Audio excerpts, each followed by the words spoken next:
কেউ যন্ত্রণা দিচ্ছে, চুপ থাকুন। কেউ অনেক ভালোবাসার পরও প্রাপ্যটা দেয়নি, চুপ থাকুন। কোনো মানুষ অনেক অপমান করছে, চুপ থাকুন। কেউ ঠকিয়ে গেছে, চুপ থাকুন। কেউ আপনাকে নিয়ে তুমুল মিথ্যা দোষারোপ করছে, চুপ থাকুন না। কেউ বিশ্বাসঘাতকতা করছে, চুপ থাকুন।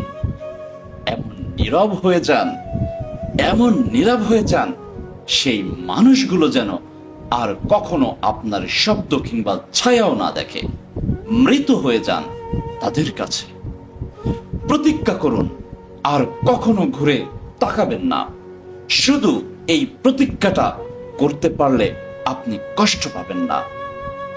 এই যে নীরবতা আপনাকে দম বন্ধ করা আর্তনাদ দিবে, কিন্তু অপর পক্ষকে দিবে আফসোস।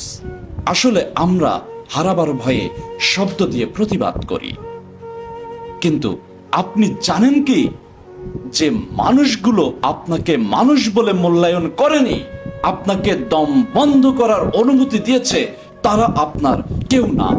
তাই শব্দ দিয়ে, কান্না দিয়ে, দুনিয়ার সমস্ত প্রায়োরিটি দিলেও ওরা আপনার মূল্য বুঝবে না। তাই নিজের স্বার্থে বাঁচুন, নিজেকে